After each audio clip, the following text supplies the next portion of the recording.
السلام علیکم ورحمۃ اللہ وبرکاتہ۔ الحمد للہ رب العالمین والصلاة والسلام علی اشرف الانبیاء والمرسلین نبینا محمد وعلی آلہ واصحابہ اجمعین وبعد۔ جدید مناہج کی حقیقت کے آج کے اس حلقے میں انشاءاللہ تبارک و تعالی ہمارے سامنے ایک اہم سوال جس کا آغاز اس سے پہلے کی مجلس میں ہوا تھا، انشاءاللہ تبارک و تعالی اسے مکمل کرنا ہے، اور انشاءاللہ تبارک و تعالی اس سلسلے کی جو باتیں ہیں وہ آپ کے سامنے پیش کی جائیں گی۔ ہمارے سامنے جو سوال ہے وہ بڑا ہی اہم سوال ہے۔ سوال جو تھا وہ سوال نمبر 61 تھا۔ الحمدللہ ہر طرف منہج سلف اور اس پر مضبوطی سے کاربند رہنے کی دعوت پھیلی ہوئی ہے، لیکن کچھ لوگ کہتے ہیں کہ یہ دعوت محض انتشار پھیلانے، امت کی صفوں میں دراڑ پیدا کرنے اور مسلمانوں کو آپس میں دست و گریباں کرنے کے لیے ہے، تاکہ مسلمان خود اپنے آپ میں مشغول ہو کر اپنے حقیقی دشمن سے غافل ہو جائیں۔ کیا یہ صحیح ہے؟ آپ اس بارے میں کیا نصیحت فرمائیں گے؟ یہ سوال تھا، اور اس کا جواب بھی ہم لوگوں نے سرسری طور پر شیخ صالح بن فوزان حافظہ اللہ کی تحریر میں پڑھ لیا تھا۔ اسی کے ساتھ ساتھ جو اگلا نقطہ ہم لوگوں نے پڑھا تھا اللہ کی توفیق سے وہ یہ تھا کہ شیخ جمال بن فرحان الحارثی رحمۃ اللہ علیہ نے اس سوال کے جواب میں جو باتیں قابل وضاحت تھیں، ان باتوں کی وضاحت کے لیے جو تعلیق لگائی ہے، حاشیہ لگایا ہے، اس حاشیے میں شیخ نے کہا ہے کہ فرقہ تبلیغ اور فرقہ الاخوان المسلمون کے یہاں توحید کی دعوت ایک قابل نفرت چیز اور بذام خیش مسلمانوں میں تفریق کا سبب ہے۔ شیخ نے کہا سوال کے جواب میں کہ سلفی دعوت کبھی بھی مسلمانوں میں انتشار پیدا کرنے، اختلاف پیدا کرنے یا مسلمانوں کی صفوں میں دراڑ پیدا کرنے کا سبب اور ذریعہ نہیں رہی ہے۔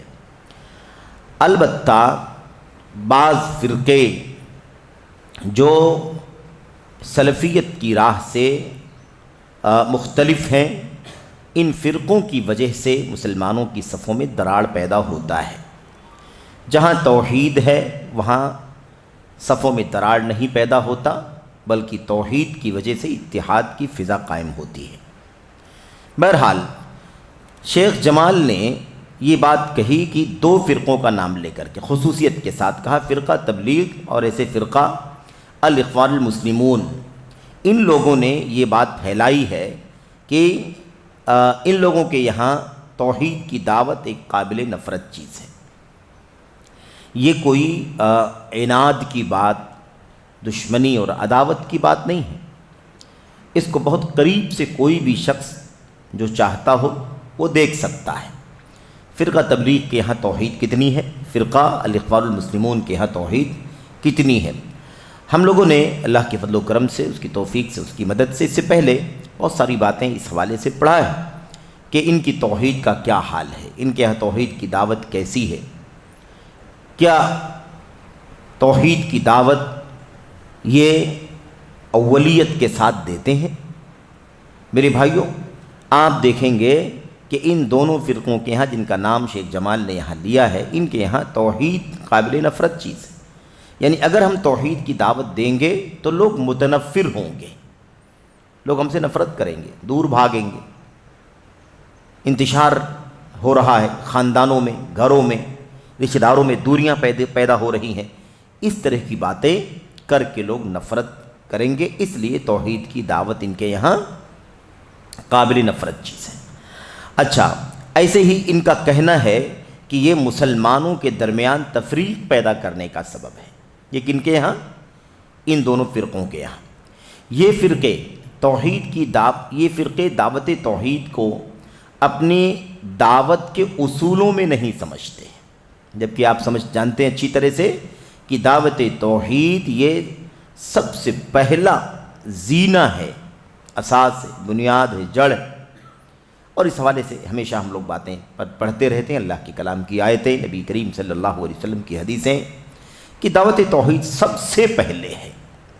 اگر اس دعوت کو بندے کے سامنے پیش کر دیا جائے سب سے پہل اور اس دعوت کو قبول کر کے اس کی موت ہو جائے، ایک سجدہ بھی نہ کرے، تو اللہ تبارک و تعالیٰ اسے اپنے فضل و کرم سے اس توحید کی برکت سے جنت میں داخل فرما دے۔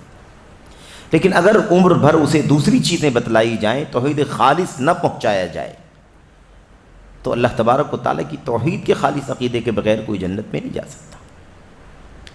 تو یہ بہت بنیادی چیز ہے۔ اس لیے ان فرقوں کے ہاں یہ عجیب و غریب مسئلہ ہے کہ توحید کی دعوت کو وہ اپنی دعوت کے اصولوں میں نہیں سمجھتے، نہ ہی توحید کی دعوت دینے والوں کو پسند کرتے ہیں۔ توحید کی دعوت دینے والے پسند نہیں کیے جاتے، نفرت پیدا کرنے والے، تشدد کرنے والے، انتشار پیدا کرنے والوں کے نام سے ان کو بدنام کیا جاتا ہے، بلکہ یہ لوگ اپنے ساتھ نکلنے والوں سے ڈرتے ہیں کہ کہیں توحید کی بات نہ کریں۔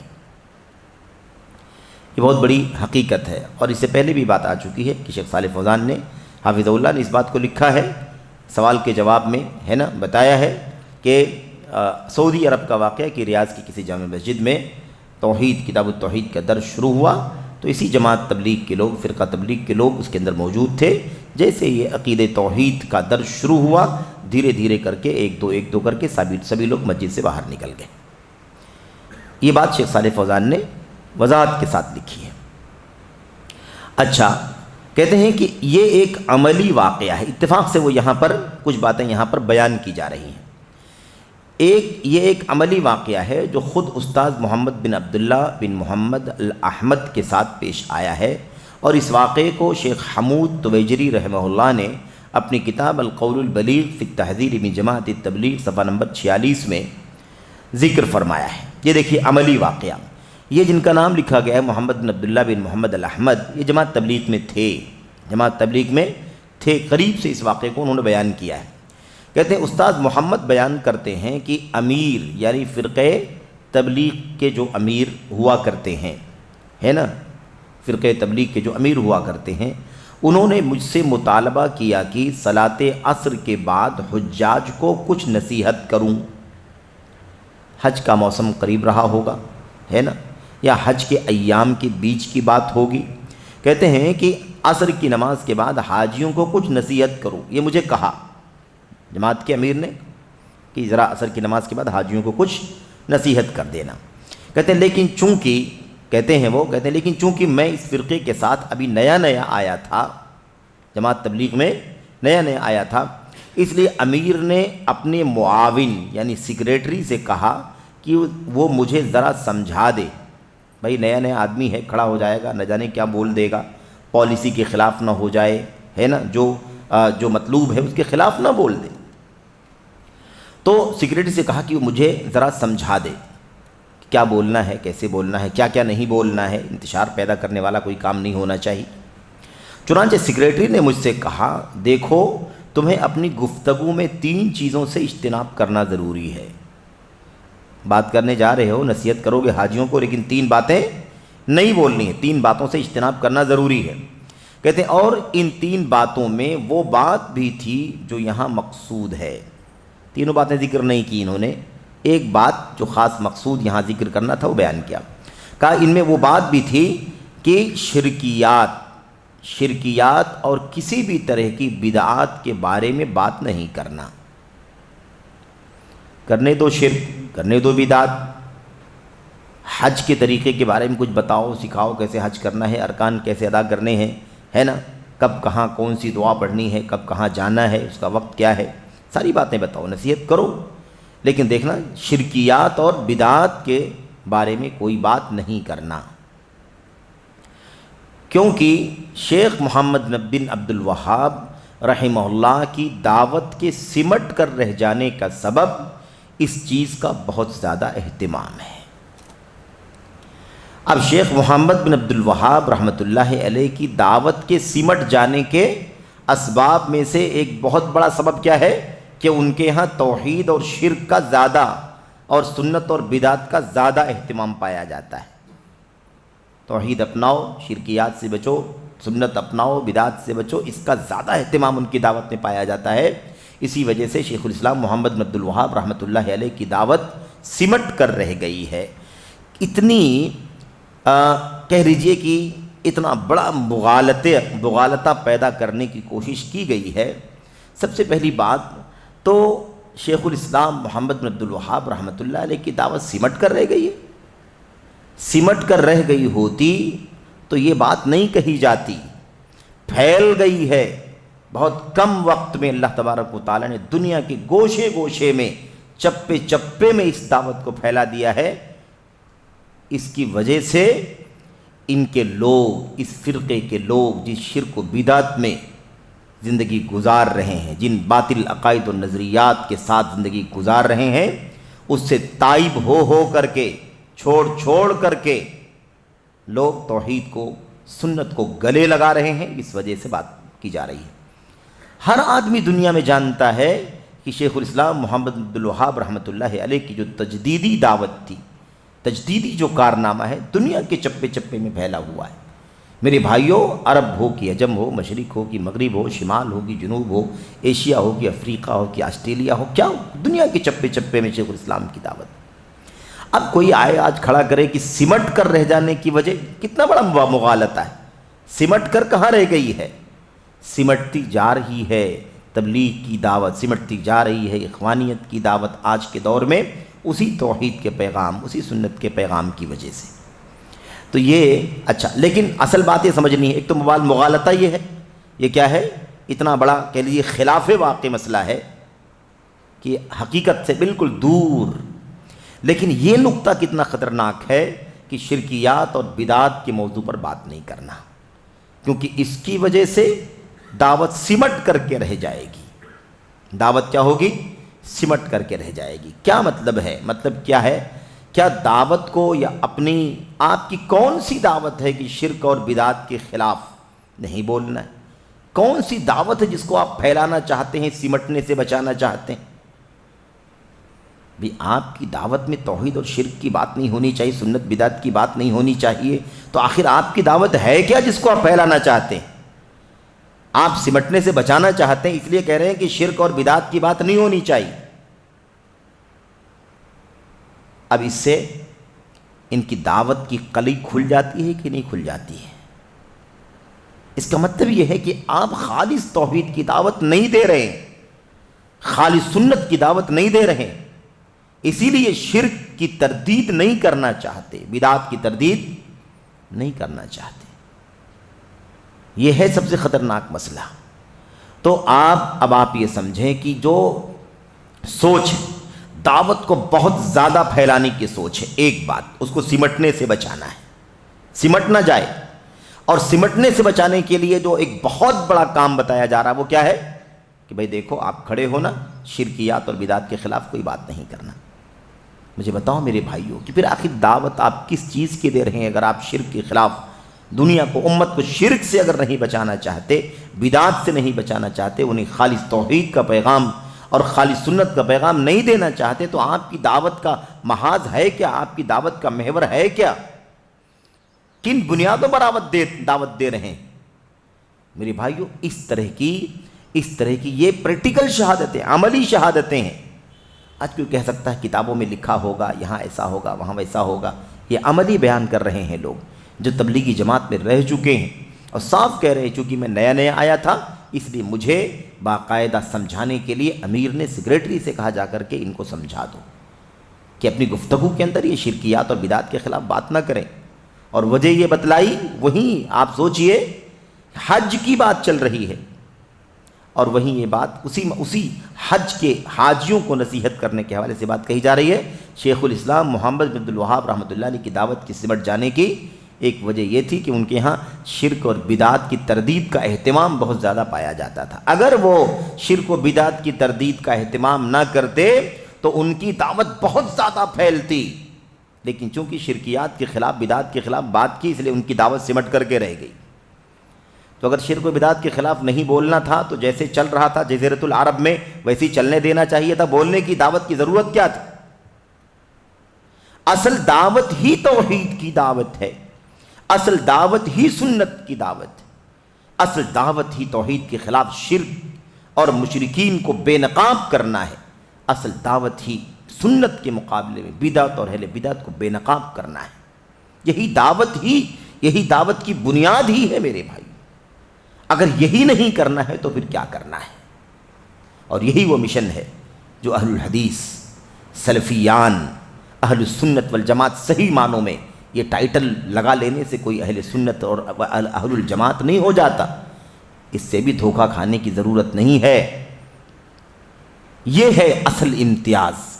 دیکھو جماعتوں کو، فرقوں کو، ٹولیوں کو، کس کے یہاں خالص توحید کی دعوت پائی جا رہی ہے، اور ایسے ہی شرکیات کی تردید کی جا رہی ہے، مشرکوں کو بے نقاب کیا جا رہا ہے، امت کی جڑوں میں کہاں کہاں شرک داخل کرنے کی کوشش کی جا رہی ہے ان کو کھول کھول کر کے بیان کیا جا رہا ہے، اور کہاں خالص سنت کی دعوت دی جا رہی ہے، بدعات سے اور اہل بدعات سے امت کو آگاہ کیا جا رہا ہے. یہ دعوت دنیا کے اتنے سارے فرقوں میں سے کون دے رہا ہے؟ یہ بات بار بار آئی. یہ امتیاز ہے جماعت اہل حدیث کا، یہ جماعت ہے خالص سلفیوں کا، امتیاز ہے خالص سلفیوں کا، جن کا مشن اللہ کی کتاب، نبی کی سنت اور ایسے ہی امت کے سلف صحابہ کرام کا طور طریقہ اور ان کا منہج اور ان کی سیرت، ان کی زندگی، یہ جن کا منہج ہے. میرے بھائیوں، اسی لیے ایک نقطہ یاد رکھیں، یہی ایک واحد جماعت ہے، الحمدللہ یہی یہ واحد مشن ہے جس کو اس مشن پر روک ٹوک لگانے والی کوئی چیز نہیں ہے، اس مشن پر آڑے آنے والی کوئی چیز نہیں ہے. کیوں؟ اس لیے کہ نہ تو یہ کسی طرح کی شرک کی گنجائش سمجھتے ہیں، نہ تو کسی بھی طرح کی بدعت کی گنجائش سمجھتے ہیں، نہ ان کے یہاں کوئی فرقہ واریت ہے کہ فلاں کو فالو کرنا ہے، فلاں کو فالو کرنا ہے، فلاں کو فالو کرنا ہے، اس لیے اس سے آگے کیسے نکل کر کے جائیں، یہ نظریہ ہے، یہ مشن ہے، اس کے آگے کیسے جائیں. نہیں، یہی مشن ہے کتاب و سنت کا، سلف امت کی سمجھ اور ان کے فہم کے مطابق. اس لیے حقیقت میں اس مشن پر چلنے کا امکان اہل حدیثوں کے سوا، سلفیوں کے یہاں سوا کسی اور کے پاس موجود بھی نہیں. رکاوٹیں ہیں لوگوں کے یہاں. یہ فرقہ تبلیغ، فرقہ الاخوان المسلمون دو کا نام لیا ہوا ہے. فرقہ تبلیغ کیسے توحید و سنت کی راہ پر اور شرک و بدعات کے تردید کی راہ پر کیسے چل سکتا ہے؟ اپنی دعوت کو کیسے اس محاذ پر، اس محور پر کیسے لگا سکتا ہے؟ یہ دیکھو، ان کے امیر کہہ رہے ہیں کہ توحید اور شرک کی بات نہیں کرنا، بدعات اور سنت، مطلب بدعات، شرکیات اور بدعات کی بات نہیں کرنا. یہ رکاوٹ ہے کہ نہیں رکاوٹ ہے؟ لیکن کیا اہل حدیثوں کے ہاں بھی رکاوٹ ہے؟ اہل حدیثوں کے ہاں کوئی رکاوٹ نہیں اپنے مشن پر چلنے کے لیے. ان کے امیر صاحب نے یہ کہا، اس کے خلاف نہیں جانا ہے. ان کے قائد نے کہا ہے، اس کے خلاف نہیں جانا ہے. فرقہ الاخوان المسلمون کا اپنا ایک فیچر ہے، ان کی اپنی خصوصیات، ان کے اپنے اہداف اور مقاصد ہیں. رکاوٹ پیدا کرتے ہیں خالص توحید کی دعوت میں، رکاوٹ پیدا کرتے ہیں خالص سنت کی دعوت میں، رکاوٹ پیدا کرتے ہیں شرک کی تردید میں، رکاوٹ پیدا کرتے ہیں بدعات کی تردید میں. واحد ایک جماعت اہل حدیث ہے جسے اپنے مشن کی راہ میں کوئی رکاوٹ نہیں ہے. یہ بہت بنیادی مسئلہ ہے. اب یہاں پر دیکھیے، کہتے ہیں، میں کہتا ہوں، شیخ جمال کہتے ہیں، میں کہتا ہوں اس سلسلے میں بہت ساری مثالیں موجود ہیں. مذکورہ کتاب ملاحظہ فرمائیں، بڑی عجیب اور حیران کن باتیں ملیں گی. کون سی کتاب؟ القول البلیغ فی التحذیر من جماعت التبلیغ. یہ عربی میں کتاب ہے، حمود تویجری کی پوری جلد میں ہے، اور ایسے ہی اس کا غالباً اردو ترجمہ بھی ہو چکا ہے، جیسا کہ یاد پڑتا ہے، ہو سکتا ہے اور زبانوں میں بھی ترجمہ ہوا ہو. بہرحال یہ کتاب پڑھنے سے تعلق رکھتی ہے. انشاءاللہ تبارک و تعالی حقیقتیں کھل جائیں گی. کتابوں سے اقتباسات، جماعت میں فرقہ تبلیغ میں رہنے والے جو لوگ تھے جنہوں نے چھوڑا، انہی انحرافات کی وجہ سے اس سے کنارہ کشی اختیار کی، ان کی شہادتیں. میرے بھائیو، یہ دیکھیے ایک مثال آپ کے سامنے موجود ہے. اچھا، ایسا مسئلہ بھی نہیں ہے کہ یہ کچھ نادانوں کا طریقہ رہا ہوگا. یہ امیر کی بات چل رہی ہے.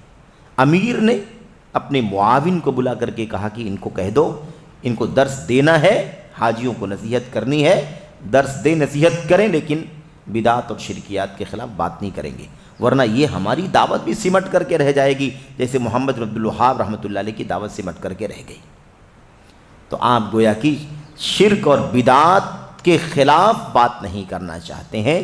اس کے علاوہ آپ کی کون سی دعوت ہے اسی کو آپ پھیلانا چاہتے ہیں، اسی کو سمٹ کر نہ رہے اس کی کوشش میں لگے ہوئے. یہ ان کا سوچنا ہے. خیر، یہاں پر اختصار کے ساتھ شیخ نے اسی بات پر اکتفا کیا ہے. اس کے بعد وہ اگلے فرقے یعنی فرقہ الاخوان المسلمون پر بات کر رہے ہیں. کہتے ہیں رہا معاملہ فرقہ الاخوان المسلمون کا، تو چونکہ اس کا قیام ہی بہت بڑی بھیڑ اکٹھا کرنے کی بنیاد پر ہوا ہے. یہ فرقہ بنا کس لیے ہے؟ الاخوان المسلمون، مسلمان بھائی اس نام سے، تاکہ کوئی الگ نہ رہے، سب اکٹھا ہو جائیں. کہتے ہیں بہت بڑی بھیڑ اکٹھا کرنے کی بنیاد پر ہی اس فرقے کا قیام ہوا ہے. سمجھ رہے ہیں؟ کہتے ہیں اسی لیے یہ فرقہ اپنے اندر تمام اہل بدعات اور نفس پرستوں کو جمع کرتا ہے. تمام اہل بدعات اور نفس پرستوں کو، خواہشات نفسانی کی غلامی کرنے والوں کو کیا کرتا ہے؟ سب کو اکٹھا کرتا ہے، سب کو بلاتا، آؤ، سب کو دعوت دیتا، آؤ ہم سب کیا ہیں؟ بھائی ہیں. کہتے ہیں رافضی ان کا بھائی ہے، ان میں سے ہے. رافضی ان کا بھائی ہے، ان میں سے ہے اور انہی میں شامل ہے. اسی طرح سے جہمی، معتزلی، خارجی، میلادی، قبر پرست، صوفی، بلکہ یہودی اور عیسائی بھی ان کے بھائی ہیں. باتیں جب پڑھتے ہیں لوگ، سنتے ہیں لوگ نا، تو انہیں بہت زیادہ کوفت ہوتی، چڑھتے بہت ہیں کہ ہمیں ایسا کیوں کہا جا رہا ہے. سوال یہ پیدا ہوتا ہے کہ آپ کی سوچ، آپ کی فکر، آپ کی دعوت، آپ کی تحریریں، آپ کی کتابیں، آپ کی فرقے کی ممبران سب اسی روش پر چل رہے ہیں، تو آپ کو اس کی فکر نہیں ہے. بول دے کوئی، لکھ دے کوئی، تو آپ کو تکلیف کیوں ہوتی ہے؟ اس سے پہلے والے درس میں ہم نے آپ نے الاخوان المسلمون کی سائٹ سے، ویب سائٹ سے ان کا تعارف پڑھا تھا. آپ کو یاد ہو تو آپ اس کو ذہن میں لائیں. یہ فرقہ، یہ جماعت سلفی ہے، یہ طریقہ سنی ہے، یہ کیا کہتے ہیں، یہ سیاسی پلیٹ فارم ہے، یہ کھیل کود کا پلیٹ فارم ہے، یہ تجارت کا پلیٹ فارم ہے، یہ سماجی پلیٹ فارم ہے، اور یہ ہے 8 خصوصیات. کتنی؟ 8 چیزیں ان کے ہاں پائی جاتی ہیں. مجھے بتاؤ کہ وہ صوفی پلیٹ فارم بھی ہے. اب یہ سب آپ کے ہاں موجود ہے، آپ نے خود اپنا تعارف کرایا ہے ویب سائٹ پر، ساری دنیا کے سامنے اس کو عام کیا ہے. تو اگر ہم بتا رہے ہیں کہ آپ کی یہ خصوصیات ہیں، آپ کے ہاں اسی وجہ سے رافضی بھی ہے، جہمی بھی ہے، معتزلی بھی ہے، عقلانی بھی ہے، صوفی بھی ہے، بدعتی بھی ہے، حتیٰ کہ آپ کے ہاں غیر اسلامی ہے نا، مسلمین بھی، غیر مسلم لوگ بھی ہے نا، اس دین اسلام کے علاوہ جو مذاہب ہیں، یہودیت ہے، عیسائیت ہے وغیرہ، یہ سب لوگ بھی آپ کے بھائی ہیں. اور آئے گی بات، اور آ چکی بھی ہے اس سے پہلے، ہے نا. اسی فرقے کے لوگوں نے کیا کہا تھا؟ ہمارا اختلاف یہودیوں سے دین کی بنیاد پر نہیں ہے، زمین کی بنیاد پر ہے. کس بنیاد پر ہے؟ زمین کی بنیاد پر، دین کی بنیاد پر نہیں. یہ انہوں نے بہت صراحت سے لکھا ہے، اور آئے گی بات انشاءاللہ تبارک و تعالیٰ. ہو سکتا ہے یہیں آئے، آگے ہی آئے. یہ دیکھیے آگے ہی ہے. کہتے ہیں دلیل ملاحظہ فرمائیں. اب یہ بہت ضروری چیز ہے. شیخ نے کیا کہا؟ شیخ نے کتنی ساری باتیں کہیں نا اس کے اندر، کہ جہمی، معتزلی، رافضی، خارجی، میلادی، قبر پرست، صوفی، یہودی، عیسائی سب ان کے بھائی ہیں. بہت زیادہ سنجیدگی سے بات کو سمجھنے کی ضرورت ہے. حسن البنا فرماتے ہیں، یہ صفحہ نمبر 354 پر. حسن البنا آپ جانتے ہیں فرقہ الاخوان المسلمون کے بانی ہیں، اس کے مؤسس ہیں، فاؤنڈر ہیں. کہتے ہیں یہود اور نصارہ سے ہمارا جھگڑا دینی نہیں ہے. وَلَن تَرْضَىٰ عَنْكَ الْيَهُودُ وَلَا النَّصَارَىٰ حَتَّىٰ تَتَّبِعَ مِلَّتَهُمْ يَا أَيُّهَا الَّذِينَ آمَنُوا لَا تَتَّخِذُوا الْيَهُودَ وَالنَّصَارَىٰ أَوْلِيَاءَ بَعْضُهُمْ أَوْلِيَاءُ بَعْضٍ وَمَن يَتَوَلَّهُم مِّنكُمْ فَإِنَّهُ مِنْهُمْ. اللہ تعالیٰ کا کلام صاف ہے. یہودیوں، عیسائیوں کو اپنا دوست نہ بنانا. مسلمانوں، مومنوں، یہودیوں سے، عیسائیوں سے ولایت اور دوستی محبت نہیں رکھنا. یہ تمہارے دوست نہیں ہو سکتے، یہ آپس میں ایک دوسرے کے دوست ہیں. یہودی عیسائی کا، عیسائی یہودی کا دوست ہے، لیکن نہ یہودی تمہارا دوست ہے نہ عیسائی تمہارا دوست ہے، ان سے ولایت اور محبت۔ مجھے بتاؤ کہ اگر دین کا جھگڑا نہیں ہوتا تو اللہ کا کلام یہ کہتا کہ انہیں دوست نہ بناؤ؟ دین میں ایک دین کا جھگڑا نہیں ہے۔ کیا کہتے ہیں حسن بننا؟ یہود و نصارہ سے ہمارا جھگڑا دینی نہیں ہے۔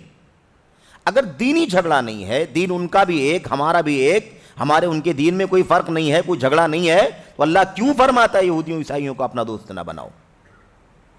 کیوں فرماتا ہے؟ سمجھ رہے ہیں؟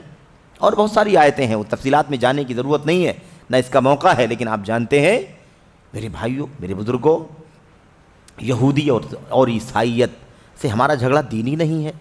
تو یہودیوں کا کیا عقیدہ ہے؟ کیا وہی عقیدہ ہمارا بھی ہے؟ عیسائیوں کو کیا عقیدہ ہے؟ ہم توحید والے ہیں کہ تثلیث والے ہیں؟ ہم اللہ تبارک و تعالیٰ کو اپنا الہ و معبود سمجھتے ہیں، یا عزیر کو اللہ تبارک و تعالیٰ کا بیٹا مانتے ہیں، یا عیسیٰ ابن مریم علیہ السلام کو نعوذ باللہ اللہ تعالیٰ کا بیٹا مانتے ہیں؟ کیا عقیدہ ہے ہمارا؟ ہمارا عقیدہ کیا ہے؟ میرے بھائیوں، لقد کفر الذین قالوا، اللہ تعالیٰ نے صاف فرمایا کافر ہیں یہ، کافر۔ اللہ کے نبی نے مسلم میں فرمایا لا یؤمن بی احد من هذه الامہ یہودی ولا نصرانی ثم يموت ولم يؤمن بالذی ارسلت به الا كان من اصحاب النار۔ لا يسمع بی احد من هذه الامہ یہودی ولا نصرانی ثم يموت ولم يؤمن بالذی ارسلت به الا كان من اصحاب النار۔ یہودی عیسائی کوئی بھی جسے مجھے میرے بارے میں پتہ چلے، سنے کہ میں دنیا میں نبی بنا کر کے بھیجا جا چکا ہوں، اور پھر وہ آ کر کے مجھ پر ایمان نہ لائے، مجھے جو کتاب دی گئی ہے اس پر ایمان نہ لائے، بلکہ مر جائے ایسے ہی، الا کان من اصحاب النار، تو وہ جہنمی ہوگا۔ یہودیوں عیسائیوں سے ہمارا جھگڑا دینی نہیں ہے۔ کتنا خطرناک مسئلہ بتائیے آپ۔ اب کسی کو کہہ دیا جائے تو چڑ جاتے ہیں لوگ۔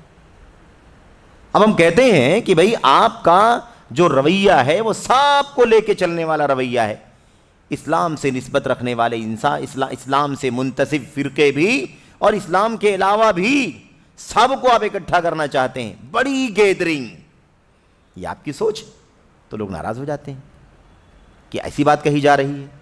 میرے بھائیوں، غور کرنے کی بات ہے۔ کیا کہتے ہیں؟ ہمارا جھگڑا دینی نہیں، کیونکہ قرآن کریم نے ان کے ساتھ رہنے اور ان سے دوستی رکھنے کا حکم دیا ہے۔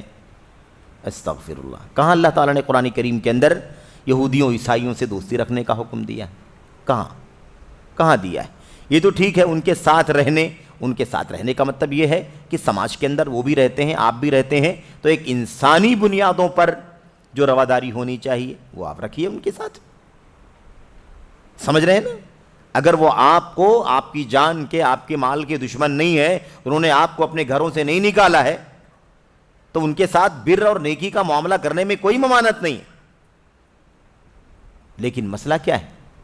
مسئلہ یہ کہنا کہ ان سے دوستی رکھنے کا حکم دیا ہے، کتنی بڑی، کتنا بے مطلب کہہ لیجیے کہ واقعے کے خلاف جھوٹ بات ہے۔ اللہ صاحب فرماتا ہے لا تتخذوا اليہود والنصارى اولیاء، یہود و نصارہ کو دوست نہ بناؤ، اور حسن بننا کہتے ہیں قرآن کریم نے ان کے ساتھ اور ان کے ساتھ رہنے اور ان سے دوستی رکھنے کا حکم دیا ہے۔ خطرناک عقیدہ، خطرناک نظریہ۔ حوالہ صفحہ نمبر 28، حاشیہ نمبر 2 میں گزر چکا، تفصیل سے وہ بات آ چکی ہے، یہ نئے والے ایڈیشن کے حساب سے۔ اب دیکھیے، ٹھیک ہے، کوئی کہہ سکتا ہے کہ آپ نے پتہ نہیں کیا پڑھا، آپ نے پتہ نہیں کیا سمجھا حسن بننا رحمۃ اللہ علیہ کی بات سے۔ یہی تو لوگ کہتے ہیں نا، پیشوا، مسلمانوں کے سب سے بڑے قائد، اس طرح پیش کرتے ہیں۔ آگے دیکھیے، سماحت الشیخ امام ابن باز رحمہ اللہ سے اس قول کے بارے میں سوال کیا گیا تو انہوں نے فرمایا، شیخ بن باز رحمۃ اللہ علیہ سے پوچھا گیا حسن بننا نے ایسا ایسا کہا ہے۔ حسن البنا نے، جو اخوان المسلمون کے بانی ہیں، فاؤنڈر ہیں، انہوں نے کہا یہودیوں سے ہمارا جھگڑا دینی نہیں ہے، کیونکہ اللہ نے ان کے ساتھ رہنے اور ان سے دوستی رکھنے کا حکم دیا، ایسا کہا انہوں نے۔ آپ بتائیے کہ یہ بات کہاں تک درست ہے؟ تو شیخ بن باز رحمۃ اللہ علیہ نے کیا جواب دیا تھا؟ یہ ایک باطل اور خبیث بات ہے، ایک باطل اور خبیث بات ہے۔ یہودی مومنوں کے بدترین دشمن اور نہایت شرپسند لوگ ہیں، بلکہ وہ کافروں کے ساتھ مومنوں کے سب سے خطرناک دشمن ہیں، لہذا یہ ایک غلط، ظالمانہ، بری اور گھناؤنی بات ہے۔ یہ ہے خلاصہ۔ میرے بھائیوں، یہ لوگ اس وقت تک آپ سے راضی نہیں ہوں گے جب تک آپ ان کی ملت کی پیروی نہ کریں۔ یہودی آپ سے نہیں خوش ہوں گے جب تک آپ یہودی نہ ہو جائیں، عیسائی اس وقت تک آپ سے خوش نہیں ہوں گے جب تک آپ عیسائی نہ ہو جائیں۔ اگر جھگڑا ہی نہیں ہے تو یہ بات بولنے کی ضرورت کیا ہے؟ اگر جھگڑا نہیں ہے دین کی بنیاد پر، حتی تتبع ملتہم، یہاں تک کہ آپ ان کے دین کی پیروی کریں، ان کی ملت کی پیروی کریں، یہاں تک کہ آپ زمین کا جھگڑا ختم کر دیں، یہاں تک کہ آپ ملکی جھگڑے ختم کر دیں، یہاں تک کہ آپ سیاسی جھگڑے ختم کر دیں، یہی معنی ہے؟ یہاں تک کہ آپ ان کی ملت کی پیروی کریں۔ جب تک آپ ان کے دین کو، ملت کو نہیں مان لیں گے، ان کے عقیدے کو فالو نہیں کریں گے، تب تک وہ آپ کے دوست آپ سے راضی نہیں ہو سکتے ہیں۔ دوست تو آگے کا مرحلہ ہے، ٹھیک ہے؟ اس کے بعد آگے مزید کیا کہتے ہیں شیخ ابن باز رحمۃ اللہ علیہ؟ فرماتے ہیں اگر کوئی کہے کہ اسلام اور یہودیت کے درمیان کوئی اختلاف اور ٹکراؤ نہیں ہے، اسلام اور یہودیت کے درمیان کوئی ٹکراؤ نہیں ہے بلکہ دونوں میں تال میل ہے، کوئی جھگڑا، کوئی اختلاف، کوئی ٹکراؤ نہیں ہے، اگر کوئی ایسا کہتا ہے تو یہ کفر و ارتداد ہے۔ اس کا مطلب آپ جیسے اسلام کو مانتے ہیں، سمجھتے ہیں، ویسے ہی آپ یہودیت اور عیسائیت کو بھی سمجھتے ہیں۔ بتائیے، اگر یہودیت کو اسلام سمجھ رہا ہو کوئی آدمی، ٹکراؤ نہ سمجھتا ہو کہ کوئی ٹکراؤ ہے، کوئی بیر ہے یہودیت کا اسلام سے، کوئی بیر ہے عیسائیت کا اسلام سے، اگر کوئی یہ سمجھتا ہو تو آپ بتائیے کہ وہ کفر و اسلام کو ایک ساتھ کر رہا ہے کہ نہیں کر رہا ہے؟ اتنی خطرناک بات کو اتنی آسانی سے کہہ دیا کہ یہودیوں کا جھگڑا دینی نہیں ہے۔ اللہ تبارک و تعالیٰ نے ان سے دوستی رکھنے کا حکم دیا ہے، ان سے دشمنی رکھنے کا حکم دیا ہے، دوستی نہ کرنے کا حکم دیا ہے، دوستی رکھنے سے، دوست بنانے سے منع فرمایا اللہ تبارک و تعالیٰ، لا تتخذوا اليہود والنصارى اولیاء، یہود و نصارہ کو دوست نہ بناؤ، ولی نہ بناؤ۔ یہ ہے میرے بھائیو۔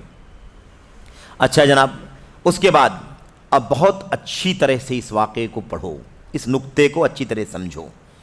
یہ بات تو سرسری ہے نا، یہودی عیسائیوں کا جھگڑا مسلمانوں سے جو دینی نہیں ہے، غلط ہے، باطل ہے نا، دوستی رکھنے کا حکم دیا ہے، غلط ہے، باطل ہے۔ عملی طور پر، یعنی عملی طور پر یہ بات آپ کے سامنے آ رہی ہے۔ کہتے ہیں عیسائیوں کے بارے میں جابر رزق اخوانی نے، جابر رزق نام ہے نا، انہوں نے اپنی کتاب حسن البنا باقلام تلامذتہ و معاصری، کتاب کا نام ہے، کیا ہے؟ حسن البنا، اپنے شاگردوں اور اپنے ہم عصروں کے قلم سے، یعنی حسن البنا جو جماعت اخوان المسلمون کے بانی ہیں، ان کے بارے میں ان کے شاگردان، اسٹوڈنٹس کیا کہتے ہیں اور ان کے دور کے لوگ، ان کے ہم زمانہ لوگ کیا کہتے ہیں، یہ ان کے جابر رزق نے کتاب لکھی۔ اس کے صفحہ نمبر 188 پر یہ لکھا ہوا ہے۔ صفحہ نمبر 188 میں ڈاکٹر حسن حتحوت، یہ بھی اخوانی ہیں، انہوں نے ایک مضمون ڈالا ہے، ان کا ایک مضمون ہے، یعنی ایک آرٹیکل ہے، اس کا عنوان کیا ہے؟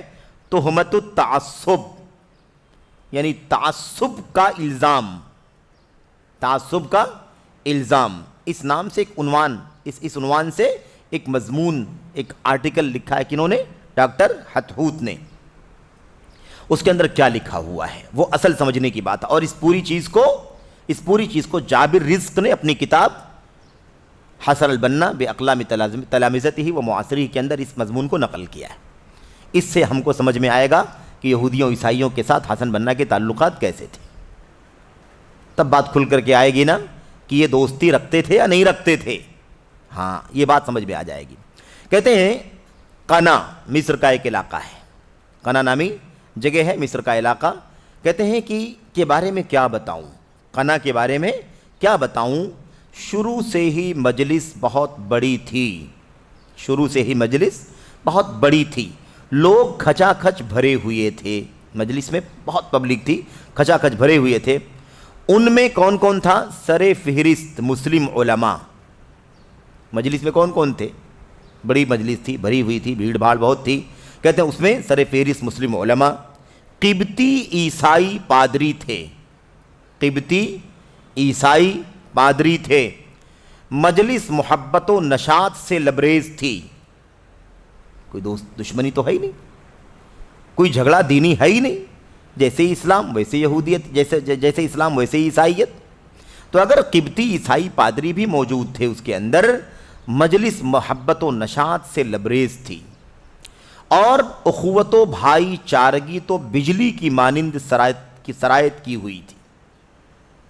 اتنی محبت تھی مسلمانوں کے علماء. مسلمانوں کے علماء کا مطلب کوئی آپ نہ سمجھیں کہ اہل حدیث علماء رہے ہوں گے وہاں، کوئی سلفی رہے ہوں گے. اخوانیوں کی بات چل رہی ہے کہ ان کے جو علماء ہوں گے وہ تھے بڑی تعداد میں، اور قبطی عیسائی پادری بھی بڑی تعداد میں تھے. یہ سب لوگ تھے مجلس کے اندر. آپ مجلس محبت و نشاط سے لبریز تھی. اخوت و بھائی چارگی تو بجلی کی مانند سرایت کی ہوئی تھی. اور قبطی عیسائیوں کا ذکر کرتے ہوئے بتا دوں، یہ حسن حتحوت ہی کی بات چل رہی ہے. کیا نام ہے ان کا اوپر؟ حسان حتحوت ہے نا. یہ خود یہ بات کہہ رہے ہیں اور قبطی عیسائیوں کا ذکر کرتے ہوئے بتا دوں کہ بہت سارے لوگ اس شخص یعنی حسن البنا اور اس کی دعوت پر یہ تہمت چسپاں کرنے کی کوشش کرتے ہیں کہ وہ عیسائیوں کے خلاف تعصب رکھتے ہیں.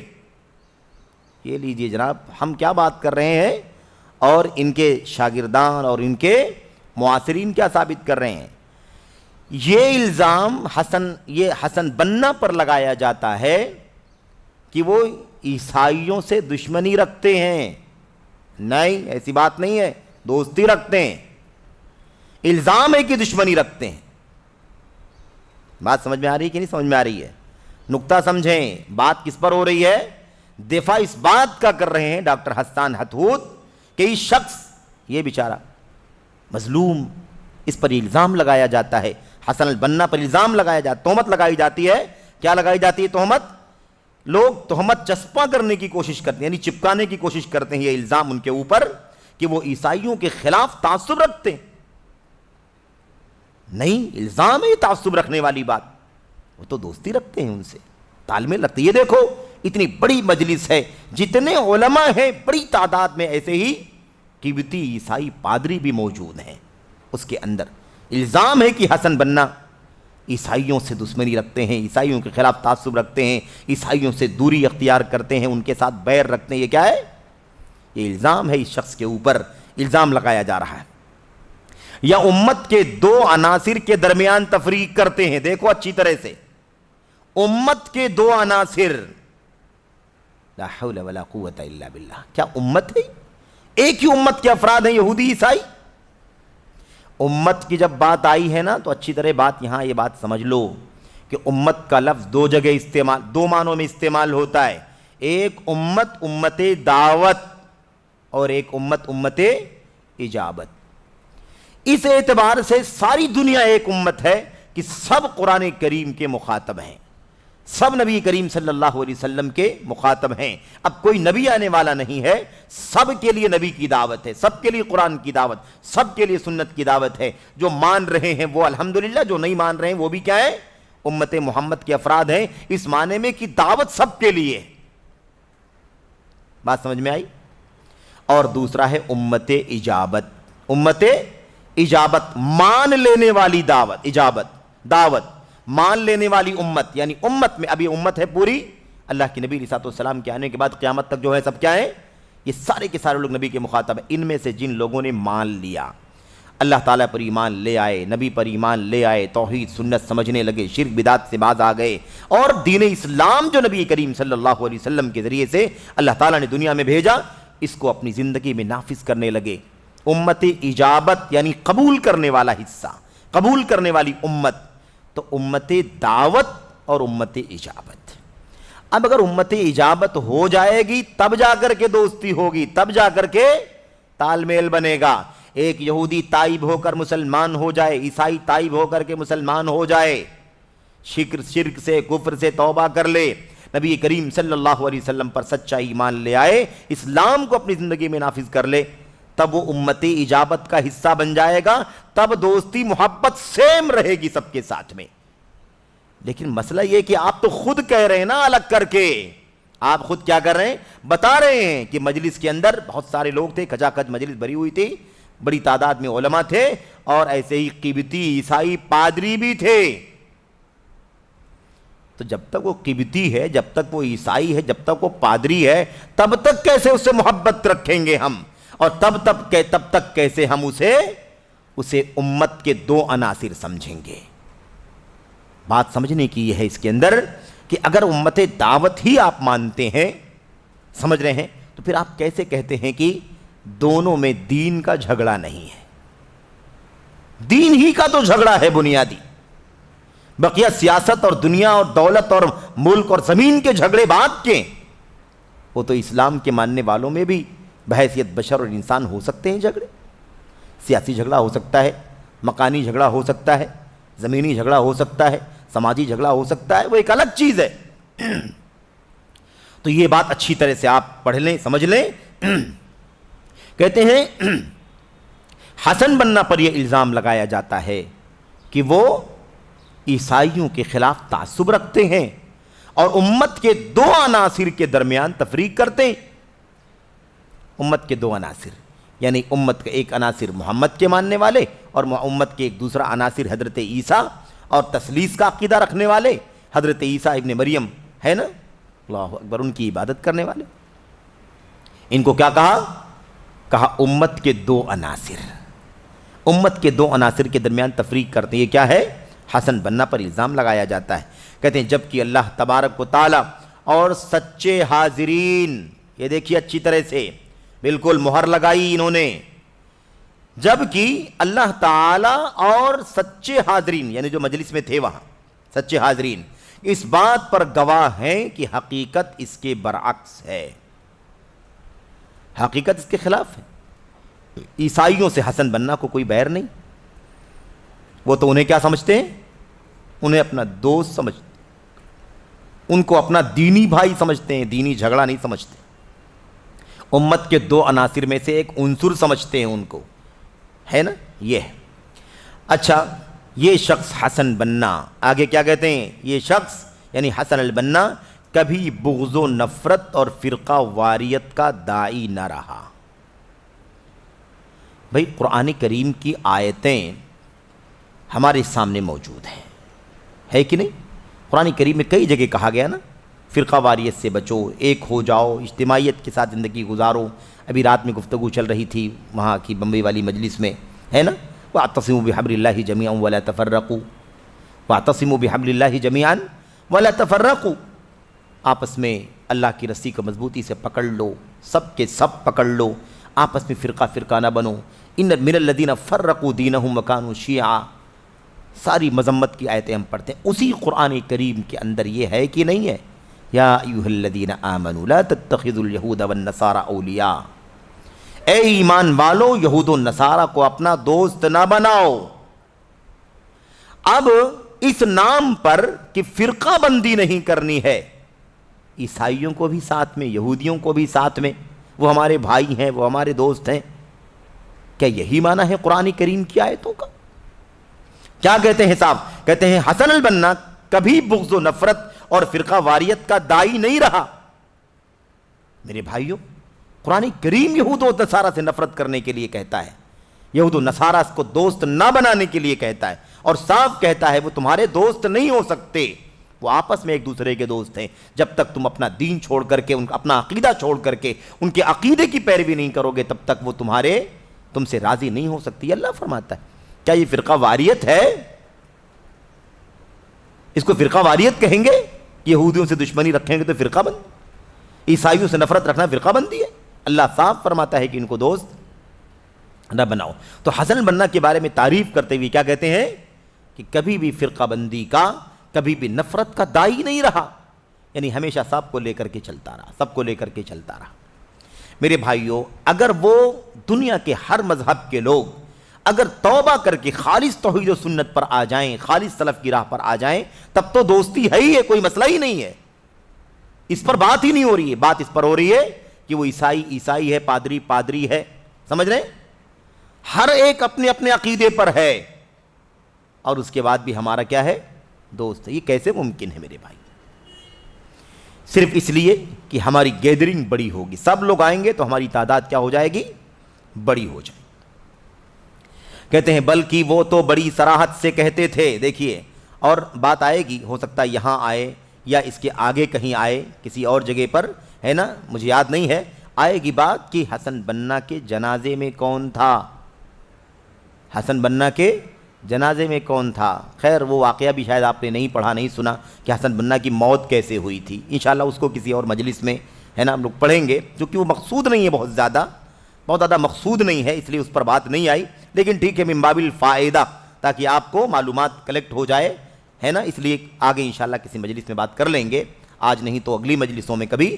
لیکن یہ بات بھی آئے گی کہ حسن بنا کے جنازے میں اگر حالات نازک تھے، پرمیشن کم تھی، ایک دو لوگ ہی اگر جنازے میں شریک ہو سکتے تھے، تو کون لوگ شریک تھے؟ کون لوگ شریک تھے؟ کن سے قربت تھی؟ جنازے میں تو سب سے خاص لوگ قریب رہتے ہیں. جی ہاں، زندگی بھر جو سب سے قریب رہتا ہے وہ جنازے میں بھی قریب رہتا ہے. اس لیے وہ ساری باتیں بھی انشاءاللہ تبارک تعالیٰ آئیں گی. یہاں اس بات کو پڑھ لیں، بلکہ وہ تو بڑی صراحت سے کہتے تھے. یہ حسان حتحوت ہی کی بات چل رہی ہے. حسان حتحوت تہمت التعصب کے نام سے جو آرٹیکل انہوں نے لکھا ہے، اس کے اندر یہ بات کہی ہے. بڑی صراحت سے حسن بنا کہتے تھے کہ شریعت اسلامیہ کی تطبیق کی دعوت قبطیوں کے لیے ممکن ہی نہیں. استغفر اللہ. شریعت اسلامیہ کی تطبیق کی دعوت یعنی شریعت اسلامیہ کو لاگو کرو، فالو کرو، اس کے مطابق زندگی گزارو. کہتے ہیں اس کی دعوت قبطیوں یعنی عیسائیوں کے لیے ممکن ہی نہیں. یعنی وہ اسلام کو فالو نہیں کر سکتے، اسلام کو، شریعت کو نافذ اپنی زندگی میں اپنی زندگی میں شامل نہیں کر سکتے، ان کے لیے ممکن نہیں ہے. کیونکہ تب تو وہ ہم پر اور ان پر یکساں منطبق ہوگی اور کسی بھی طرح کسی عیسائی کی عیسائیت کو باقی نہ چھوڑے گی. عیسائیت باقی رہتے ہوئے اسلام میں آؤ، عیسائیت کو باقی رکھتے ہوئے کیا کرو؟ اسلام میں آؤ. یہ حسن بنا کی دعوت ہے. کس کی دعوت ہے؟ یہ حسن البنا کی دعوت ہے کہ عیسائیوں قبطیوں کے لیے شریعت اسلامیہ کی تطبیق ممکن نہیں ہے، کیونکہ اگر وہ ممکن ہو، اگر اس کو نافذ کرنا چاہیں گے تو اسلام جیسے اسلام کے ماننے والوں پر نافذ ہوگی، ایز اٹ از یہودیوں پر بھی، عیسائیوں پر بھی نافذ ہوگی کہ نہیں ہوگی؟ اگر ایسے نافذ ہوگی تب تو عیسائیوں کو اپنی عیسائیت چھوڑنا پڑے گا. بالکل چھوڑنا پڑے گا بھائی. توحید کا دین ہے، تثلیث کا دین تو ہے نہیں. توحید کا دین، اللہ واحد، اللہ واحد، ایک اللہ کی عبادت کا دین ہے. 2 3 4 نہیں، ایک. منویہ، ثنویہ، عیسائیت ہے نا، ان سب کا دین نہیں ہے، ایک اللہ واحد کا دین. قل هو اللہ احد. مشرکین آئے اللہ کے نبی کے پاس، کہنے لگے اپنے رب کا ذرا خاندان وندان بتائیے. محمد صلی اللہ علیہ وسلم اپنے رب کا نسب نامہ بتائیے. باپ کون تھا، دادا کون تھا، پردادا کون تھا، بیٹا کون ہے، پوتا کون، نسب. انسب لنا ربک، ہمیں اپنے رب کا نسب نامہ بتائیے. میرے بھائیوں، ایسے سمجھا تھا جیسے اور لوگ اللہ کی مخلوق ہیں، بندے ہیں، ان کا نسب نامہ ہے، بیٹی ہے، بیٹا ہے، بیوی ہے، خاندان ہے. نعوذ باللہ. ایسے ہی اللہ تبارک و تعالیٰ کو بھی سمجھ لیا مشرکوں نے. اللہ کے نبی علیہ السلام جواب دیتے اس سے پہلے قل هو اللہ احد سورت نازل ہو گئی. اللہ کے نبی یہ سناؤ ان لوگوں کو، یہ سنائیے. رب کا نسب نامہ پوچھتے ہیں نا میرا، یہ سناؤ. قل هو اللہ احد. آپ کہہ دی واللہ ایک بے نیاز ہے نا. نہ کوئی بیٹا چاہیے، نہ بیٹی چاہیے، نہ بیوی چاہیے، نہ خاندان چاہیے، نہ مددگار چاہیے، نہ وزیر چاہیے، نہ وکیل چاہیے، کچھ نہیں چاہیے. اللہ الصمد، لم یلد ولم یولد، نہ کسی کا باپ ہے نہ کسی کی اولاد. ولم یکن لہ کفوا احد، اور نہ کوئی اس کا مقابلہ کرنے والا، اس کے ہمسر، اس کی برابری کرنے والا بھی کوئی نہیں. یہ ہمارے رب کی تعریف ہے. رب ذوالجلال کا یہ ڈیفینیشن، اس کا انٹروڈکشن ہے. اللہ تعالیٰ نے خود بیان فرمایا میں کون ہوں، آپ کہیے کہ اللہ کون ہے. تو یہ کتنا خطرناک مسئلہ ہے کہ اللہ واحد کا عقیدہ ہمارا اسلام کا ہے، اور اس میں یہ حسن بننا کی باتیں سن کر کے حیرت ہو رہی کہ نہیں ہو رہی آپ کو؟ کس بات کی دعوت ہے میرے بھائیوں؟ الاخوان المسلمون کہہ کر کے دھوکہ دینے والی چیز ہے کہ نہیں ہے؟ الاخوان المسلمون کا معنی ہوتا ہے مسلمان بھائی، مسلم برادرز، مسلمان بھائی، سارے مسلمان بھائی۔ تو پھر عیسائیوں کو لا کر کے آپ اس کا مطلب عیسائیوں کو بھائی سمجھنے کی نہیں سمجھ؟ صاف صراحت کے ساتھ یہ بات یہاں پر پیش کر رہے ہیں کہ یہ عیسائیوں پر اسلام نافذ نہیں کیا جائے گا، عیسائیوں کے لیے، پادریوں کے لیے اسلام کی تطبیق ممکن نہیں ہے، ورنہ اگر یہ تطبیق لگائی جائے گی مسلمانوں پر تو ظاہر ہے کہ جیسے مسلمانوں پر لاگو ہوگی ایسے ان پر بھی لاگو ہوگی، اس کا مطلب یہ ہوگا کہ ان کو عیسائیت چھوڑنا پڑے گا۔ نہیں، عیسائیت چھوڑنے کی ضرورت نہیں ہے آپ کو، آپ عیسائی بن کر کے رہیے، ہماری پارٹی کے ساتھ رہیے، عیسائیت ہی لے کر کے آپ رہیے۔ کیا کہہ رہے ہیں اور کسی بھی طرح کسی عیسائی کی عیسائیت کو باقی نہ چھوڑے گی۔ ظاہر سی بات ہے، اسلام جب آئے گا، اسلام کی تطبیق ہوگی تو عیسائیت کو باقی چھوڑے گا اسلام میرے بھائی؟ کیونکہ یہ تو کچھ ایسے قوانین کا مجموعہ ہے جس کا نہ تو عیسائیت میں متبادل موجود ہے، نہ کوئی چیز اس کے احکام کو توڑنے والی ہے۔ ظاہر سی بات ہے، یعنی یہ کہنا چاہتے ہیں کہ اسلام الگ ہے، ان پر فٹ ہوگا تو ان کی عیسائیت جائے گی، اس لیے ان کو اسلام فالو کر کے اسلام کی تطبیق دے کر کے اسلام میں آنے کی ضرورت، ایسے ہی ہماری پارٹی کے ساتھ رہیں، ٹھیک ہے؟ یہ ان پر یہ بات نہیں لاگو کی جائے گی کہ آپ اسلام پر عمل کریں، کیونکہ ایسا کرنے سے تو عیسائیت چھوٹ جائے گی۔ اس کے بعد کہتے ہیں رہا اگر انجیل میں کچھ قوانین موجود ہوں تو وہ قوانین عیسائیوں پر بدستور نافذ رہیں۔ دیکھا آپ نے، اسلام کے جو قوانین ہیں، کہتے ہیں صاف اس ایسے قوانین کا مجموعہ اسلام کے اندر موجود ہے جس کا متبادل عیسائیت میں بھی نہیں ہے، کسی اور جگہ بھی نہیں ہے۔ ظاہر سی بات ہے، اسلام کے اندر بہت سارے ایسے قوانین ہیں جو عیسائیت میں نہیں ہیں، کسی اور جگہ پر ہیں۔ کہتے ہیں کہتے ہیں لہٰذا اگر انجیل کیوں نہ تو کوئی چیز اس کے حکام کو توڑنے والی، اسلام کو کوئی بھی نظام توڑ نہیں سکتا، کوئی بھی طرف، عیسائیت ہو، یہودیت ہو، نئے وضعی ادیان ہو، کوئی بھی چیز اسلام کو توڑ نہیں سکتی ہے۔ اسلام ایسے ہی نافذ ہوگا، ایسے ہی رہے گا۔ کہتے ہیں اگر کچھ قوانین موجود، اب یہ تو راستہ نہیں ہے، اسلام میں کوئی تبدیلی ممکن نہیں، ٹھیک ہے، اور اس قانون کو عیسائیوں پر نافذ نہیں کیا جا سکتا ورنہ ان کی عیسائیت چلی جائے گی۔ اس لیے اب یہ دیکھنا ہے کہ اگر انجیل میں کچھ قوانین موجود ہوں تو وہ قوانین عیسائیوں پر بدستور نافذ رہیں، یعنی عیسائی اپنے قانون کو جیسے فالو کرتے ہیں ویسے ہی فالو کرتے رہیں۔ اتنا جو آپ گھماؤ پھراؤ دیکھ رہے ہیں نا، اس کا خلاصہ کیا ہے کہ عیسائیوں کے لیے اسلام کی تطبیق ممکن نہیں ہے، کیونکہ اسلام کی تطبیق اگر ہوگی تو پھر عیسائیوں کا، عیسائیت کا دین کیا ہو جائے گا؟ چلا جائے گا، اس کو فالو نہیں کیا جائے گا۔ اس لیے عیسائیت کے اندر جو قوانین ہیں اسی قوانین کو وہ بدستور یعنی کنٹینیو کرتے رہیں۔ ویسے ہی اسلام، یہ دیکھیے جملہ، اسلام اس بارے میں کوئی حرج نہیں پاتا۔ استغفر اللہ، یعنی ایک عیسائیت پر چلتا رہے تو کیا اسلام میں شامل ہوگا؟ وہ اسلام میں کوئی حرج نہیں عیسائی بن کر کے عیسائیت کے عقیدے پر تثلیث کا عقیدہ رکھنا اسلام میں قابل حرج نہیں ہے۔ اتنی بڑی باتیں انہوں نے جرأت سے کہی ہیں۔ اچھا، کہتے ہیں اور جب اکثریت کی رائے اقلیت کے دین کے منافی نہیں ہے، یہ دیکھیے کتنا بڑا فلسفہ ہے یہ۔ کہتے ہیں جب اکثریت کی رائے میجورٹی کی رائے اقلیت کے دین کے منافی نہیں ہے، یعنی اسلام کے ماننے والے، عیسائیت جو اقلیت میں ہے اسلام کے مقابلے میں، اگر ان کے منافی نہیں ہے تو کوئی ظالم اور مظلوم نہیں ہے، کوئی ظالم اور مظلوم نہیں ہے، یعنی سب چلنے دو، سب کیا کرو، سب کو چلنے دو۔ مسلمان کہہ رہے ہیں کوئی بات نہیں ہے تو اسلام تو عیسائیوں کو بھی رہنے دو اپنی حالت میں۔ کہتے ہیں اور اس شخص یعنی حسن بننا کی دعوت کو، یہ حسن بننا بار بار یہ شخص کیوں کہہ رہے ہیں معلوم ہے؟ بہت ساری تہمتیں لگائی گئی ہیں حسن بننا پر، اسی کا ازالہ کر رہے ہیں یہ، اسی لیے کہہ رہے ہیں کہ اس طرح سے بات لوگ کہتے ہیں، جبکہ حسن بننا ایسا چاہتے ہیں۔ مظلوم ہے، الزام لگایا جا رہا ہے، ایسا نہیں ہے۔ اس شخص حسن بننا کی دعوت کو مسلمانوں اور عیسائیوں دونوں طبقوں کے سمجھدار لوگوں میں یکساں مقبولیت اور تصدیق حاصل ہوئی ہے۔ یہ ہے اخوانیت کا چہرہ۔ اخوانیت کا چہرہ یہ ہے، حسن بننا کی دعوت کو مسلمانوں اور عیسائیوں دونوں طبقوں کے سمجھدار لوگوں میں یکساں مقبولیت اور تصدیق حاصل نہیں ہوئی ہے۔ آپ لوگ بھی سمجھدار ہوتے تو آپ لوگ بھی اس کو مان لیتے، آپ لوگوں کے یہاں بھی مقبولیت ہو جاتی، لیکن چونکہ سمجھدار نہیں ہیں ہم لوگ، اس لیے ہم یہی ماننے کو تیار نہیں ہیں۔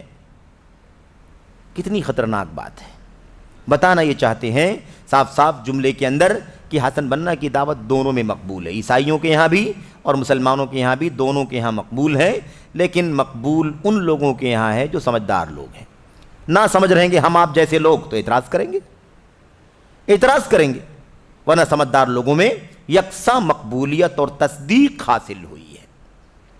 اچھا، اب اس کے بعد اگلا الزام اور جن لوگوں کا گمان ہے یہ شخص حسن بننا، جن لوگوں کا یہ خیال ہے کہ یہ شخص حسن بننا عیسائیوں کا دشمن تھا، انہیں بطور ثبوت یہ یاد دلانا کافی ہے۔ صرف جملے پڑھنے اور غور کرنے سے تعلق رکھتے ہیں، کتنی خطرناک بات ہے۔ یہ لوگوں کا گمان ہے کہ یہ شخص یعنی حسن بننا عیسائیوں کا دشمن تھا، یعنی کیا مطلب دوست رہنا چاہیے کیا کہ لوگ الزام لگا رہے ہیں کہ حسن بننا دشمن تھا؟ تو کہنا تو یہ چاہیے تھا کہ لوگ الزام لگا رہے ہیں کہ حسن بننا عیسائیوں کا دوست تھا، جبکہ عیسائیوں کا دشمن تھا، وہ خالص توحید کا علمبردار تھا۔ یہ الزام ہوتا تو بجائے الزام ہوتا، لیکن کیا کہا جا رہا ہے؟ اس شخص پر حسن بننا کے بارے میں لوگوں کا گمان یہ ہے کہ یہودیوں کا، کس کا؟ عیسائیوں کا دشمن تھا۔ ایسی بات نہیں ہے، دوست تھا وہ ان کا۔ یہ حالت ہے، ہم لوگ کہاں ہیں اور اخوانیت اصل میں کیا ہے؟ ہم کیا سمجھتے ہیں ان لوگوں کے بارے میں؟ اب یہ اس الزام کا دفاع کر رہے ہیں، اس الزام کا دفاع۔ دیکھیے، ہم نے جنازے والی بات کہی تھی، غالباً اسی بات کا ذکر کرنے جا رہے ہیں۔ دیکھیے، انہیں بطور ثبوت یہ یاد دلانا کافی ہے کہ قبطی عیسائیوں کے لیڈر استاذ لوئیس فانوس، ایسا ہو سکتا ہے کہ یہ نام اصل کچھ اور ہو جو عربی زبان میں ایسے بولا گیا ہو۔ مجھے ان کا اصل نام جو انگریزی میں ہے، مجھے وہ نام نہیں معلوم، ایسے ہی تھا وہ نام، ہے نا، عربی کتاب کے اندر، اس لیے اس کو ویسے ہی نوٹ کر دیا گیا۔ ہو سکتا ہے کبھی کبھی عربی زبان میں نام کو جب بولا جاتا ہے تو الفاظ تھوڑے بدل جاتے ہیں۔ کہتے ہیں عیسائیوں کی قبطیوں کے لیڈر استاذ لوئیس فانوس کہتے ہیں جواب اپنے جو اب اپنے رب کے ذمے میں، یعنی وفات پا چکے ہیں۔ قبطیوں کے لیڈر لوئیس فانوس کیا ہیں؟ وفات پا چکے ہیں۔ کہتے ہیں کہ حسن بننا کے اس درس کے دائمی گاہک تھے، جو وہ منگل کو دیا کرتے تھے۔ بہت اچھے سے ایک دم باریکی سمجھنے کی ضرورت ہے، کیا کہنا چاہ رہے ہیں۔ عیسائیوں کے لیڈر کیا تھے؟ عیسائیوں قبطیوں کے لیڈر لوئیس فانوس تھے، جن کی وفات ہو چکی ہے۔ ان کا معاملہ یہ تھا کہ حسن بننا کا جو درس چلتا تھا، ریگولر درس جو چلتا تھا منگل کو، اس درس کے ریگولر گاہک تھے، یعنی کیا مطلب؟ برابر شریک ہوتے تھے۔ گاہک جب آتا ہے تو دکاندار سے کچھ لے کر کے جاتا ہے، جو ریگولر آتا ہے ریگولر لے کر کے جاتا ہے، چھوٹا سامان کبھی بڑا سامان، کوئی کم کبھی زیادہ، یعنی لیکن ریگولر آتا ہے۔ اس لیے ان کو کیا کہا انہوں نے؟ گاہک۔ کیا کہا؟ دائمی گاہک، مستقل شرکت کرنے والے تھے جو منگل کو دیا کرتے تھے۔ تو منگل کے دن حسن بننا کا درس ہوتا تھا، اس درس کے اندر قبطی پادری کے ہیڈ لوئیس فانوس برابر شرکت کیا کرتے تھے، اور دونوں کے درمیان بڑی گہری دوستی تھی۔ تم کہتے ہو کہ حسن بننا عیسائیوں سے نفرت رکھتے تھے، عیسائیوں سے دشمنی رکھتے تھے، الزام ہے یہ۔ حسن بننا کا درس ہوتا تھا ہر منگل کو، لوئیس فانوس جو پادریوں کے، عیسائیوں کے ہیڈ تھے، وہ برابر شریک ہوتے تھے، دونوں کے درمیان بڑی گہری دوستی تھی۔ کہتے ہیں نیز ساتھ ہی ساتھ جب حسن البنا پارلیمانی الیکشن کے لیے بطور امیدوار نامزد ہوئے، ہونا ہی چاہیے تھا کیونکہ ہیئۃ سیاسیہ آپ نے پڑھا تھا نا، سیاسی پارٹی ہے، وہ سیاسی پارٹی ہے تو سیاسی پارٹی ہے تو الیکشن بھی لڑنا چاہیے، تو پارلیمنٹ کے الیکشن میں وہ کھڑے ہوئے۔ کون سا پارلیمنٹ رہا ہوگا؟ مصر کا ایجپٹ کا پارلیمنٹ۔ کیا ہوا جناب؟ کہتے ہیں کہ جب حسن البنا، ساتھ ہی ساتھ ایک دلیل تو ہو گئی کہ گہرے دوست تھے، ان کے منگل والے درس میں ریگولر شریک ہوا کرتے تھے، اتنی قربت تھی۔ کون کہتا ہے؟ الزام ہے حسن بنا کے اوپر کہ وہ عیسائیوں سے دشمنی رکھتے تھے، بڑی گہری دوستی رکھتے تھے، ایک بات۔ دوسری بات، جب حسن بنا پارلیمنٹ کے الیکشن کے لیے بطور امیدوار نامزد ہوئے، کینڈیڈیٹ ہے نا، کینڈیڈیٹ تھے پارلیمنٹ کے الیکشن کے، تو اس وقت ان کا وکیل جو ایک انتخابی کمیٹی کے دفتر میں ان کی نمائندگی کرتا تھا، ایک قبطی عیسائی شخص ہی تھا۔ یہ گواہیاں، یہ ثبوت، دلائل پیش کر رہے ہیں کہ عیسائیوں سے ان کا تعلق کتنا گہرا تھا حسن بنا کا۔ تو صاحب کہہ رہے ہیں کہ جب وہ کینڈیڈیٹ ہوئے، اس وقت ان کا جو وکیل تھا، ان کا وکیل جو ایک انتخابی کمیٹی کے دفتر میں ان کی نمائندگی کرتا تھا، وہ کون تھا؟ وہ ایک قبطی عیسائی شخص تھا۔ دیکھا آپ نے کتنی قربت ہے؟ قربت اتنی ہے، درس کے اندر بھی بڑی قربت تھی، سیاست کا پلیٹ فارم تھا، اس کے اندر بھی ان کا جو وکیل تھا وہ کیا تھا؟ وہ بھی خاص قبطی عیسائی شخص تھا۔ اس کے بعد آخری چیز، اور جب حسن البنا قتل کیے گئے، اتنا تو پتہ چل گیا نا کہ موت کیسے ہوئی تھی؟ قتل کے ذریعے سے ہوئی تھی۔ اچھا جناب، حسن بنا جب قتل کیے گئے اور حکومت نے لوگوں کو ان کے جنازے میں شرکت کرنے پر پابندی عائد کی، یعنی وہ نازک مسئلہ تھا، خیر یہی تھا، خروج کا، بغاوت کا مسائل تھے پیچیدہ، اس لیے قتل کیے گئے وہ بطور مجرم، ٹھیک ہے۔ تو حسن بنا قتل کیے گئے، حکومت نے لوگوں کو ان کے جنازے میں شرکت کرنے پر پابندی عائد کی، تو ان کے جنازے کے پیچھے صرف 2 لوگ گئے، باقی لوگ شریک نہیں ہو سکتے تھے۔ اب 2 لوگ ان کے جنازے میں گئے، ایک کون تھا؟ 2 لوگوں میں سے کون کون تھے؟ ایک ان کے والد، باپ کے طور پر، بھئی باپ ہے، شریک ہو، قریب ہے، اور دوسرے مکرم عبید جو عیسائیوں کے سیاسی رہنما ہیں۔ یہ 2 لوگ ان کے جنازے میں شریک تھے۔ ایک تو والد صاحب تھے، یعنی گھر اور خاندان کے اعتبار سے سب سے قریب آدمی، اور دوسرے جن سے دینی کوئی جھگڑا نہیں ہے، سمجھ رہے ہیں نا، ان کے رہنما عبید مکرم، عیسائیوں کے سیاسی رہنما ہیں، یہ دونوں لوگ ان کے جنازے میں شریک تھے۔ یہ کوئی تاریخ نہیں بیان کر رہے ہیں، یہ کہتے ہیں اور مجھے یاد ہے، یعنی کیا مطلب؟ یہ عملی شاگردان اور معاصرین کی بات چل رہی ہے جو ان کے ہم زمانہ ہیں۔ کہتے ہیں اور مجھے یاد ہے کہ ہم اپنے زمانے طالب علمی میں نصرانیت کے بارے میں اسلام کے موقف پر گفتگو کرنے کے لیے، یہ کون کہہ رہا ہے؟ یہ بھی وہی حسان حتود بات کر رہے ہیں، ڈاکٹر حسان حتود کہتے ہیں کہ زمانے طالب علمی میں نصرانیت کے بارے میں اسلام کے موقف پر گفتگو کرنے کے لیے، کہتے ہیں نوجوانوں کی عیسائی جمعیتوں میں جایا کرتے تھے۔ طالب علمی کے زمانے میں، بھائی ہم اپنے زمانے طالب علمی میں نصرانیت کے بارے میں اسلام کے موقف پر، یعنی نصرانیت کے بارے میں اسلام کیا کہتا ہے، اسلام کرسچینٹی کے بارے میں کیا کہتا ہے، اس بارے میں گفتگو کرنے کے لیے نوجوانوں کی عیسائی جمعیتوں میں جایا کرتے تھے۔ عجیب بات ہے، عیسائیوں کے بارے میں اسلام کیا کہتا ہے یہ جاننا تھا، یا اسلام کے بارے میں عیسائی کیا کہتے ہیں یہ جاننا تھا؟ عیسائیت کے بارے میں اسلام کا موقف یا اسلام کے بارے میں عیسائیوں کا موقف، سمجھ رہے ہیں نا؟ اگر عیسائیوں کے بارے میں اسلام کا موقف جاننا ہے تو اسلام والوں کے پاس جانا پڑے گا نا، اور اسلام کے بارے میں عیسائیت کیا کہتی ہے تو عیسائیوں کے پاس جانا پڑے گا۔ تو عیسائیت کے بارے میں اسلام کا موقف تھا، یہ جاننے کے لیے عیسائیوں کی جمعیتوں میں جانے کی کیا ضرورت تھی؟ بات سمجھ رہے ہیں کہ نہیں سمجھ رہے ہیں؟ یہ ہے عجیب و غریب مسئلہ۔ عیسائی جمعیتوں میں جایا کرتے تھے، اسلام کے موقف کو جاننے کے لیے عیسائیت کے بارے میں کہاں جایا کرتے تھے؟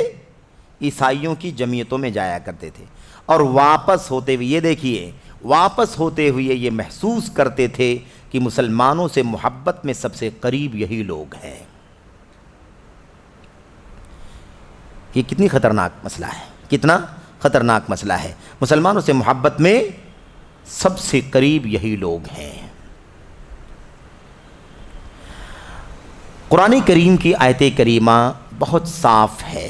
لَتَجِدَنَّ أَشَدَّ النَّاسِ، پڑھیے حافظ جی آیت کریمہ۔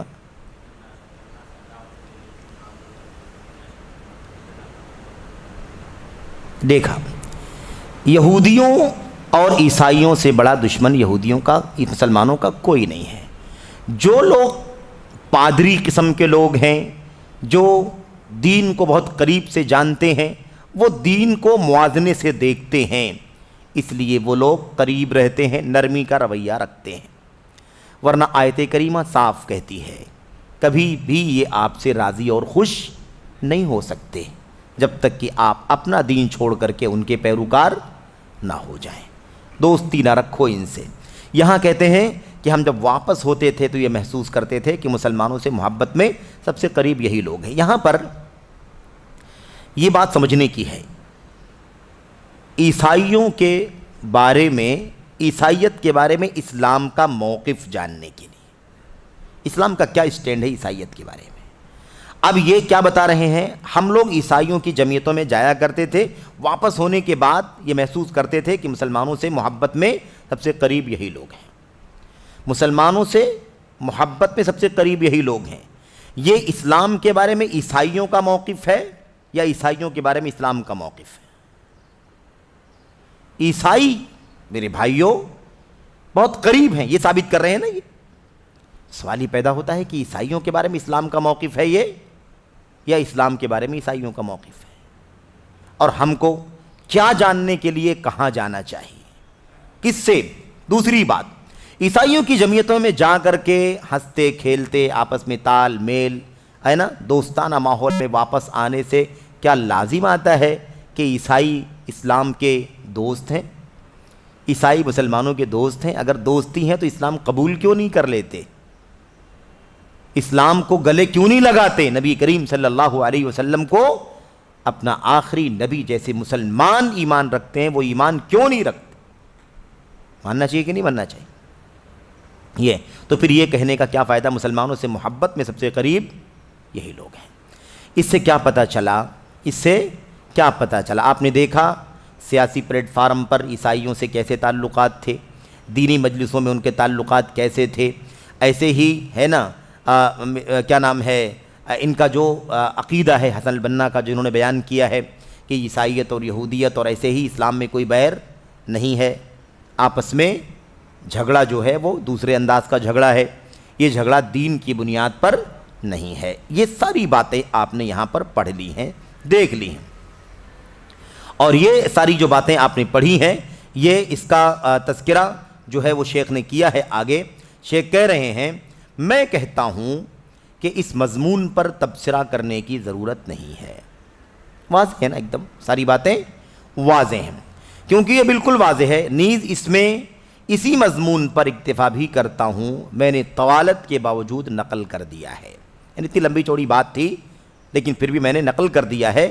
بس میرا مقصد یہ ہے کہ تمام لوگ اس بات کو سمجھ لیں کہ الاخوان المسلمون کا قاعدہ، الاخوان المسلمون کا قاعدہ کیا ہے؟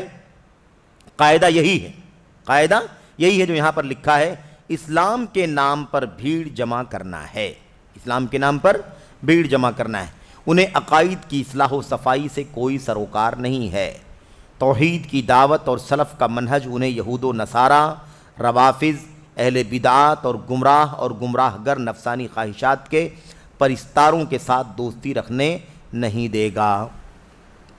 خالص توحید کی دعوت دیں گے، خالص سنت کی دعوت دیں گے، شرک سے آگاہ کریں گے، بدعات سے آگاہ کریں گے، تو یہ بتائیے کہ دنیا کے ان سارے فرقوں اور ان باطل ادیان کے ساتھ تال میل باقی رہے گا؟ باقی رہے گا۔ اس لیے بڑی گیدرنگ رہے، سب کو لے کر کے چلو، عقیدے کی بات کرو گے تو الگ تو ہو گئی، اور وہی الزام ہم پر تھوپتے ہیں کہ یہ عقیدے کی بات کرتے ہیں اس لیے انتشار پیدا ہوتا ہے۔ پھر نبی کون سا پیغام لے کر کے آئے تھے؟ اللہ تبارک و تعالیٰ کے انبیاء اور رسول کا اصل مشن کیا تھا؟ کیا مشن تھا؟ یہی نا، اے لوگو اللہ تبارک و تعالیٰ کی عبادت کرو کیونکہ اللہ کے سوا تمہارا کوئی سچا عبادت کے قابل نہیں ہے۔ وَاعْبُدُوا اللَّهَ وَلَا تُشْرِكُوا بِهِ شَيْئًا وَلَقَدْ بَعَثْنَا فِي كُلِّ أُمَّةٍ رَسُولًا أَنِ اعْبُدُوا اللَّهَ وَاجْتَنِبُوا الطَّاغُوتَ۔ یہی تو پیغام تھا سارے نبیوں کا، لیکن مسئلہ یہ ہے کہ آج یہ کہتے ہیں کہ ہم توحید کی بات، شرک کی بات، سنت اور بدعت کی بات نہیں کرتے، انتشار پیدا ہوتا ہے، اور نہیں کرنے کی وجہ سے صاحب ہمارا ساتھ دیتے ہیں۔ تم توحید کی بات کرو گے، شرک کی بات کرو گے، سنت کی بات، بدعت کی بات کرو گے تو انتشار پیدا ہوتا ہے۔ اس لیے اہل حدیثو، سلفیو، تم جو ہے وہ امت میں انتشار پیدا کرنا چاہتے ہو، امت کی صفوں میں دراڑ پیدا کرنے کی کوشش کرتے ہو۔ یہ اس بات کا خلاصہ ہے جو شیخ کے سوال کے جواب میں یہ باتیں کہی ہیں شیخ صالح فوزان نے، اور یہ تعلیقات۔